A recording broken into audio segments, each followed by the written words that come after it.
And we are live. What's going on, ladies and gentlemen? Welcome back to Beyond the 90. We've got Dave with us. Preview the Wolves game. Dave, how are you doing, man? Yeah, I'm good, mate. Things are good. Football team's getting a bit better, thankfully. So yeah, all good, thank you. I'm hoping I was in the same form as well. But just in terms of, I just want to find out. My first question is, what happened? Because we're both in a similar position. We've both, again, been in decent positions before competing for Europe, and now we're fighting relegation. What happened to Wolves?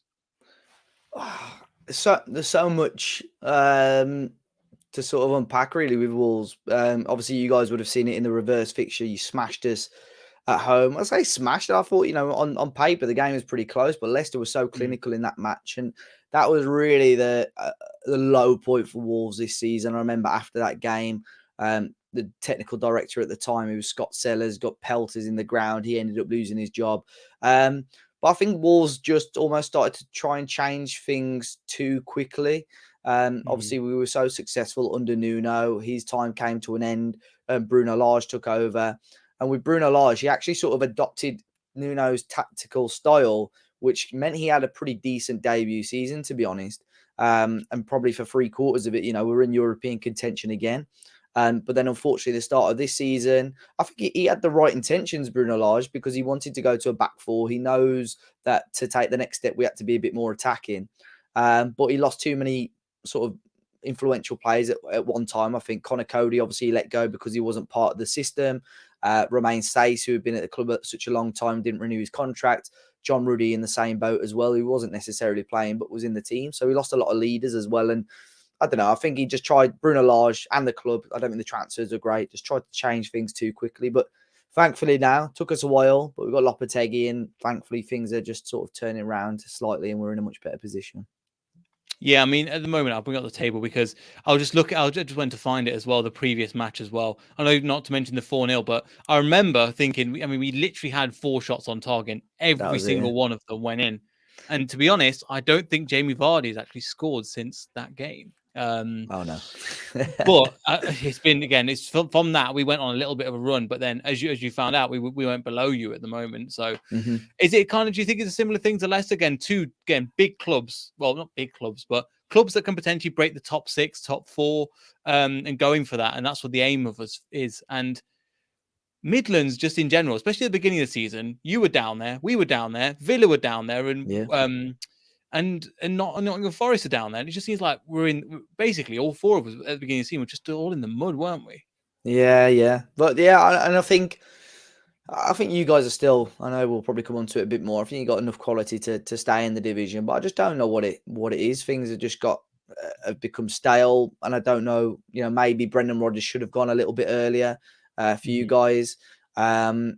Because we were in a similar situation when we lost Bruno Lage. I think the board had the right intentions, but didn't have the right man set up to replace him. It took us a long time to get Lopategy to sign up. And I was hoping, I think Steve Davis, who was a caretaker in charge for that game at Leicester actually as well, he had about a 4 or 5 game spell and he'd only won one of those games. And I was really hoping, because the games were against winnable teams. We had Palace in that time, we had yourselves. He did beat Forest. But I was hoping that wasn't going to cost us at the end of the season. But I just think for Leicester, I just hope they haven't left it too late to move Rodgers on and change things. Yeah, I think we had a similar. You're right. I think we have, because again, I think we should be okay. But my God, have we left it late, and we've got very little to. As you found out, like it's one of those leagues, and I'll get the table up. Just in general, because at the moment that league that was a few of us. So again, get Chelsea out of there, but just in general, there was Crystal Palace were just about there, yourselves, and things like that as well. And I think that gap, I wouldn't say that you're completely safe. I think one more win and you should be okay. Yeah, for sure. I mean, we were down there. I mean, when Lopategy took over, we were bottom. We were 4 points adrift. The last few weeks, it's really helped us because we were still very much down there. We drawn to Forest. I think we were level on points with Forest at that point as well. We drew to Forest, and then 2 big wins for us recently against Chelsea, and then beating Brentford at home last week as well. So yeah, like you say, I think it's so close at the moment. I don't think 40 is going to be the magic number this year, as many people talk about. I think you're looking at the 36 mark, and I think you'll be more than safe. And yeah, last few weeks have put us in a really good position. So I'm hoping I know you won't be hoping for the same, but I'm hoping a Wolves win this weekend and we'll be absolutely fine. Yeah, I'm hoping I'm hoping the same thing. But a win wouldn't make us safe. It would just put us just out of the relegation zone. But just coming on to your three, because again, I'm discussing it with pretty much every fan that's coming on at the moment. Who are your three to go down? Like your honest three, because again, now that I'd say there was a group of 8 of us, now it's probably gone to about 5 or 6. I'd say about 5 of us. So us, Southampton, Leicester, Forest, Everton, and Leeds. Maybe West Ham. I think Southampton for sure. They're done. I think it would take something very, very special from them to stay up now. I think they'll be gone. The other two, I'm not so sure. In an ideal world, I'd love Forest and Leeds to go down. I just think there's something about we've had a lot of stick with their fans this year as well. So part of me just wants them to go down. Leeds defensively, the last few weeks have looked absolutely awful as well. Yeah. And even at Molineux, they beat us 4-2, and they were one of the worst teams to come to Molineux, and that was the most frustrating thing about that game. We were just as bad. I think Everton and I think yourselves have just got too much experience and probably a little bit too good to go down. So Leeds, Forest, Southampton for me, I think, mate. Yeah, and I don't know if you did this on your channel, if you had a look. There's a few the games that they've got. Forest, I think, have gone because their home their running is horrible, and away from home they're tragic. What's it called? Everton, I'm not sure on because apparently even Sean Dice goes, I don't know what I'm doing with these lot, and I think Leeds will be the one. They had a little bit of a bounce, but I think they're look at the right amount of wins for Everton as well. I said the other day, I think it is after they drew to Spurs. I think that's the fight that is going to keep him in the league. But draws won't keep you in the Premier League, especially with the run they're on. So I don't know, Everton. I would be. I'm not fully for Everton going down, but as a neutral fan, I'd just be more intrigued to see how they completely cope next season if they go down. Because financially, you got a new stadium, they've got some massive earners, spent a lot of money. I'd be really intrigued to see how they cope with that. Yeah, and I think also there's part of me going outside the top 6. They've not been down, and it's kind of like, come on, lads, join us. It's one of the things where you've not had your rite of passage. You know what it's like, where you've like, well, I've gone down. What the hell's that like? And even looking at the teams, I think I don't know who have you got left in terms of your fixtures, because we've got Everton and Leeds coming up as well. So in the next after you, I think we've got Leeds, then Everton. So so out of that batch there, we've got Palace next Tuesday. And then we play Everton right toward, obviously yourself Saturday, and then Everton towards the end of the season. But we still got. That's why I think this game is pretty important for Wolves, because we've got Arsenal on the final day. I'm hoping our position is done by then, so they can do what they want with a potential title. And we've got United, I think, a couple of weeks before that. So we still got a couple of tough games. The job's obviously not completely done, but I think the last couple of weeks have put us in a really good position anyway. Yeah, I think you're getting just one more win away from just being okay. I can breathe a little bit more, because again, we are, mate. If we again, even if we're in a tricky position, but I'm hoping that we'll probably come into on your show when we'll talk about Brendan Rodgers, because I've been ranting about him for about 18 months, man. Honestly, he's been in pain, and hopefully we're on the mend. But in terms of say you stay safe this season, what are your expectations for like the next season and going into it? Because I think you will be safe in the Premier League, but you've been everywhere, man. You've been up Europe spots. You've been again competing with some of the best, and then you come right down.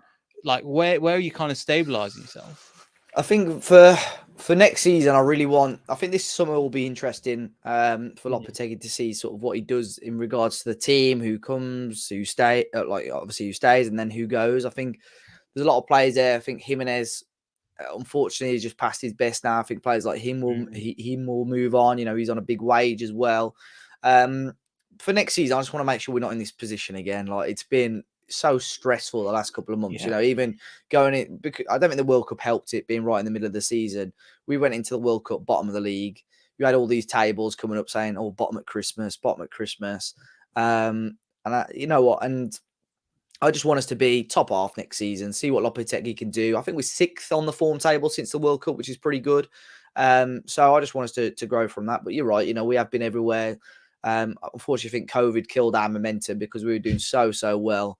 And after COVID, we've been pretty awful, to be honest. So top half again next season, and a much less stressful campaign, hopefully.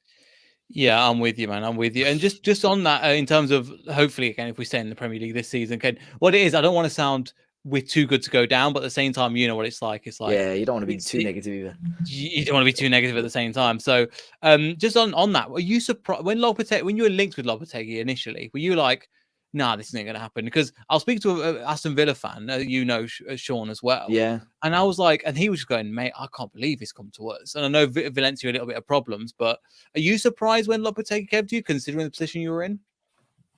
Yes and no, only because I think for Villa, I thought Emery was a phenomenal appointment, especially with some of the teams that had been linked with him previously. But for Wolves, Lopategy was a manager that they had lined up many years ago, even before he was the Spain manager. When we were first taken over by Fosun, they had him lined up as the manager that was going to take over. That was back in the Championship days as well. And then whilst the takeover had stalled, Spain offered him the job. And if are you going to manage Wolves in the Championship or the Spain national team? I think there's only one answer really. So it's almost been sort of waiting to happen. It was just a matter of when and not if. He wasn't doing brilliantly at Sevilla this year. And the reason it took a little bit longer than planned, I think Bruno Lage was sacked the 1 week, Lopategy was sacked the week after. But then his dad had ill health, so he didn't want to take the job straight away. So it took a long while. But eventually he's come here, and I think it's taken him a little while as well. The early stages of his time at Wolves, there was a little bit of tinkering. There were things where I'm thinking, how is he going to get on with this? But the last few weeks, he's really started to find his 11 now, been a lot more consistent with it, and there's an obvious style of play there, which is obviously winning his football matches. Yeah, I mean that's obviously what you want. I mean, and that's what you need, a consistent 11 to win your football matches. Again, in terms of the style, how it's changed now from when it was with Large, it seems like we've moved to like a 4-4-2 similar to Large. But in terms of the style and actual like the ethos, are you seeing that as fans now? Because again, it does take a while for the team to get into rhythm. Yeah, I think it was weird with Bruno Lage last year because defensively, up until, like I said earlier, about 3/4 of the season, we were one of the best defensive teams in Europe, not just the Premier League. We were phenomenal under Lage. Then the last sort of 6 or 7 games, we were absolutely awful. And we'd gone from a team that were fighting for top 5, top 6, all the way down to sort of 10th by the end of the season. And then he started the season, changed to a back four, and was so open. We were dreadful defensively, leaking goals. And he still had the same issue where we weren't scoring enough goals. Lopategi's changed things a little bit, just a little bit more balance, I would say. I kept saying under Bruno Lage, we had good players, but the squad was so unbalanced. And I don't know whether that was obviously part of the fault will be for him, but part of the fault will be for recruitment as well, not getting the right, style of player. But Lopategy just tried to balance things out, and now we are starting to score more goals. We're getting more players in the better and advanced positions, and they just look like they care now. To be honest, there was no real urgency, no work rate from the players before Christmas, where that's all changed. And I think that shows with the style of manager as well. Bruno Lage was a little bit too laid back. He liked to have a little snipe at certain players or the media as well during his time. Where Lopategy, you see what you get what you get. And I think as a man manager, he's a million times better than Bruno Lage. And when you're in this sort of position, you need that. Fair enough. No, makes sense as well. And I think another question that I have, because again, I think it'll be interesting what you do next season. I think you can definitely. There's a group of us. I think when we get into the summer, we can tell you a lot more. But like yourself, West Ham, I don't know what's happening with them. They're probably looking at the same with us. Brighton, Brentford. There's a group of us just outside the top 6, and that can really damage teams. And I'm just hoping that like this season, Aston Villa get Europe. I'm hoping that Brighton get Europe as well. Just so it's just nice to go stick it to them. And I wish you guys got even top 4 last season. I know it was so close to you guys and it just fell off an absolute cliff. Yeah, I agree. And I think, we did it for the first 2 years we were back in the Premier League. We finished 7th both seasons. Obviously, we got the Europa League the first year, had an absolutely unbelievable campaign, and got 7th again the following season, even whilst being in the Europa League. But because of cup winners and so on, we missed out on Europe that time. But I was at, when we had that momentum, that second season before COVID, we could have beat anybody. I said it to so many people across 2 legs. Give me anyone in the world football, and we would have given them a really, really good game because we were beating Manchester City, we were beating Arsenal, Spurs. We were beating these teams. And then COVID came, Nuno lost the fans, killed all the momentum, and then we had it wasn't a dreadful end to that season after Project Restart, but it was really sluggish. And that ultimately went from a team that were just outside the Champions League places to a team that almost, lost European football. So, it's doable. We know it is, but You've seen it with Newcastle. I know they've spent a decent amount of money, but I still think their team on paper is not as strong as a number of those teams. So it's definitely doable. I think a lot of it's to do with the mindset, getting your fans behind you, which unfortunately for teams like us, Leicester, West Ham, Wolves, we've had quite a little bit of success the last few years. And as soon as things start to go wrong, obviously fans, rightly or wrongly, are going to start to get on the backs of the players. I guess so, and that's the thing. And you've been there, you've seen, and I've been there as well in terms of the Championship. You've seen us crap for so many years, and that's what I said to Newcastle fans. Like, forget what people are saying in terms of the money in the top four and whatever. Just enjoy not being crap. For sure, yeah. Do you know what I mean? Because again, we're kind of crap this season, and they've been there around our position for so long and just about held on season after season. Even one time going down with Rafa. So just enjoy not being crap and just enjoy it, because man, you don't know when it's going to come. You can see it changes so soon. Like we were like, we thought, the world's our oyster. We're 7th place. We'd, and it's Europe next season. Exactly. Some people weren't turning up to Europe because we'll get it's not as good as last time. And now again, we're hoping for that. And in terms of your squad, who would you say is a couple of people to look out for, kind of as like danger men?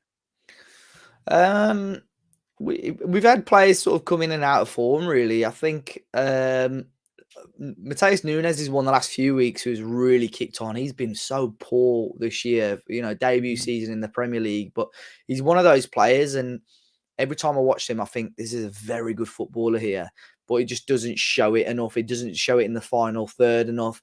But the last few weeks, especially the Chelsea game, scored a fantastic goal. Brentford last week, he was fantastic, almost playing like a wide right midfielder type role. And he was really, really good. And we started to see a little bit more from Mateus Cunha and Diego Costa now as well. The last couple of weeks, because Cunha was playing as a number 9 on his own, just getting no joy. Costa would play on a number 9 on his own, getting no joy. But those two playing together, a little bit closer together, create some brilliant moves against Brentford last week as well. But I'll be intrigued to see what happens there, because obviously Ruben Neves is our best player. Fantastic footballer. He was suspended for the last 2 games, and we've won both of those games. So now there's a debate in the Wolves community. Does Ruben Neves just come straight back into this team, or does he sit this one out? Because we have been very good. 2 of our best performances of the season without him. If Lopategy decides to bring him back in, you would assume either Cunha or Costa is going to get dropped, and that changes obviously our attacking outlook. So it'll be interesting to see how we start there. But yeah, in terms of better players, Nunes has kicked on recently. Neves in terms of consistency throughout the year as well. But everyone has performed at a much higher and a much better level since Lopategi's come in.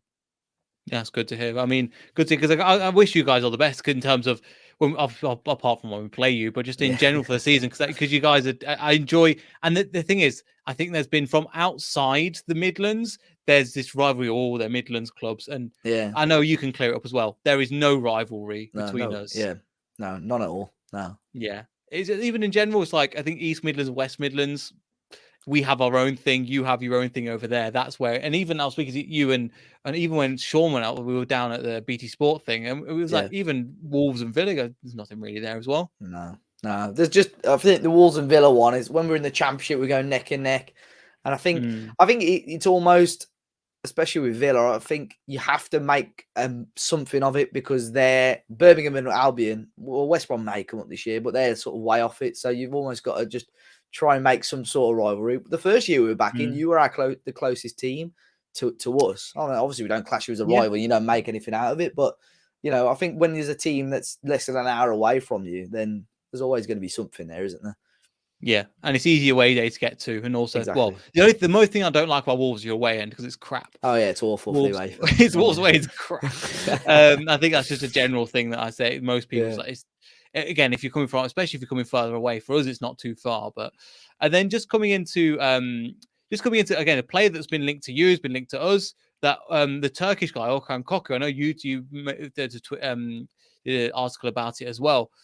You're linked with him. We're linked with him. Brighton's linked with him. I mean, have you looked into him? We've wanted him for about a couple of years or so now. Do you think it'll? Well, I could see him fitting into either like our teams, but I've got a feeling that with Brighton the way they are, and they want going to lose, it's going to look like it's going to happen to them. But what have you made of him? I've not, obviously I saw the article a day or so ago. I've not looked into him a huge amount, if I'm completely honest. From what I've seen, they're going to want a pretty substantial fee for him to go. So I don't know. It's a weird one with Wolves because I think priority for us this season, probably this summer, probably going to be full backs, maybe a central midfielder with the situation in Neves, Matinho, and so on, and definitely a striker. But it just depends on the way Lopategy wants to set up, really. But I don't know. That's not normally the profile Wolves go for, if I'm completely honest, as you've probably seen the last couple of seasons or so. Never say never, but I think it would be a lot of money for Wolves to spend on a position that they don't necessarily need as of right now. So Leicester or Brighton are probably in a better position than we are. Especially Brighton. Let's just say that. I mean, they're in a way better position because it'll be interesting. Again, it'll be interesting what happens. But in general, I don't know. I think you're good for the season. It's just depending on. I think even coming out, I don't think you'll come down to the last game of the season. But I don't know if you've seen like there's us versus West Ham, Crystal Palace versus Wolves, Crystal Palace versus Nottingham Forest, and Everton versus Bournemouth. Wow. Last game of the season, which will be more interested in the title race, in my opinion. Yeah. So we've got Arsenal. I just said, as long as we're safe, I'm not bothered. But we've had it twice already since we've been back in the Premier League, where we've gone to Anfield both times, and they need to win and City to drop points. And thankfully for us, City have won the title on the last day twice. So it's obviously a bit of banter at Anfield. But yeah, I said I'm not so bothered if we go to the Emirates.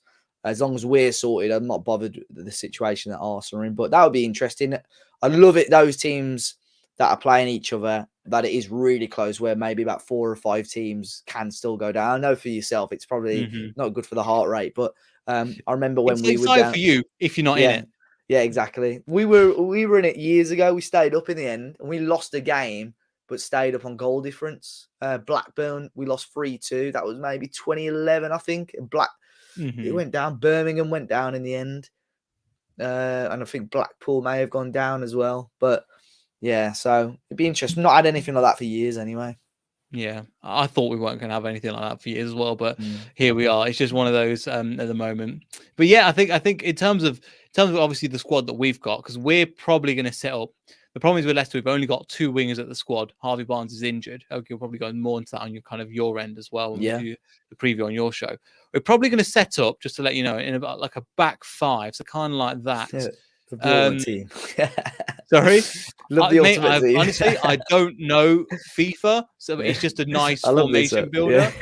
Yeah. So you could tell me again if I've done something wrong. I've no idea. No, it's fine. But essentially, that's how we'll set up in kind of a 3-5-2. You play 5 at the back. Not recently, but now that basically Söyüncü was we'll probably get onto this on your show. Söyüncü was left out to dry. He's come back in the team, looked fantastic. And then probably Ndidi's looked off. It's already Mendy, Tielemans, Maddison, and then the back 3 of Far Suter and Söyüncü. I don't know because again, you play kind of a 4-4-2 formation. How do you think you come up against that? Just like obviously getting you to predict the future, but how have you been against the back 3? I'd be intrigued if you played that because I think the Wolves could stick with a more attacking formation. I know obviously Maddison and Tielemans are a handful, but I think if you played with that formation, Wolves could still go with their slightly attacking more style of play. We're still good defensively. We're solid. We've got Lamina and João Gomez as the midfielders who have been really suffocating teams and making teams struggle with the ball centrally. I'll be intrigued. Yeah, I didn't realize that there was an option for you guys to play a back 3 or back 5. So, yeah, I'd be intrigued to see how Wolves work out against a team like that. To be fair, and obviously Daka and Iheanacho both got a little bit of pace about them. So, yeah. It'd be interesting. Yeah, I think what it is at the moment is we only have 2 wingers at the squad. One of them being Barnes, who's injured, and then the other one, Tete, who's like a right winger who's not really looked that great. So the fact is, when one of them's injured, you can't just play one winger unless you're playing Maddison out wide, which is just wasting him. Yeah. So we have to kind of go to a back 3, and especially since Söyüncü's come back into the team and has looked decent, we kind of have to. And interesting because again, 4-4-2 from what again. It's not a formation that a lot of people play, but again, recently, as you said, it's clicked for you guys. It's like the players and the manager finally like on the same page. We understand because man, oh man, have you been? VAR's been so unkind to you, and I don't want to bring that up, but I have to because it's been Yeah. awful watching matches of the day. Again, not watching the matches, but watching matches of the day, going, what the hell has gone on there? Yeah, I mean, we had it. I mean, historically in the fixture between both of our teams, we got shafted Oh a yeah, couple of times. I think. 2 handballs, Yeah, 2 handballs, red cards, 2 handballs that were own goal, that the goals the weren't first, given, and we got away I with it. remember the first game of the season we played you, and VAR had just come in, and we had a goal disallowed. And I think he hit someone on the shoulder, and then went to Volley? Dendon called Bolly and scored. Yeah. Yeah, Um, then the reverse fixture at Molyn, which we drew either 1-1 or 0-0. We had a goal disallowed no. because We Jota got or somebody Neto was sent running off as well. backwards. Hamza Chow got sent off in that game. Yeah, yeah. So, so we've had it in that. But yeah, this season it's calmed down a little bit now. I think the Leeds game we were up in arms because it was, we had a clear penalty denied the week before against Newcastle. Jimenez went past Nick Pope and was taken out. Wasn't given. That would have been a red card and a penalty, and ended up losing that game. Liverpool in the FA Cup was just an embarrassment where we had a goal disallowed to go 3-2 up, and they didn't have the camera angle to see whether the goal should stand or not. So yeah, we've had our fair share, but the Leeds game, the refereeing was all over the place, and Leeds fans were loving it, lapping every minute of it. And then when we saw the Trent handball this Monday, I just couldn't help but laugh. So yeah, every team's had it, unfortunately, but I think refereeing in this country this summer, they need a serious revamp or a serious refresh of what's going on, because it's been an all-time low, I think, this year. Yeah, it's been crap. It's been crap for years. It's I think every season, it's crap, but there's coming to the point where VAR isn't the problem. We've seen it work at the World Cup. We've seen it work in the Champions League. We've seen it work in Europa League. Again, I don't watch too much of Europa League, but when it comes to the Premier League, I think there's almost an arrogance of, we know what we're doing, we're better than this, and then we just mess it up. No, I think they've just almost got too comfortable in the fact that they've got somebody that can watch the incident back, but then the people almost watching it back just also don't have a clue what's going on. So I don't know. I think they're trying to make the game, or make you feel like the game's flowing, but with stuff like penalties, like even if part of you thinks, oh, that could be a penalty, the referee on field, you'd rather them spend an extra 45 seconds go and check the monitor and make the right decision than side with something just because you weren't sure yourself. Because for me, obviously the whole clear and obvious thing, if a penalty is a clear and obvious, it's a match changing incident, so that should be checked pretty thoroughly. So yeah, I'm sure we could debate about VAR for ages anyway. So yeah, I know it's not the best, but again, it's just so frustrating. Again, one thing, as you mentioned, that also really annoys me is when it's offside, but they play on.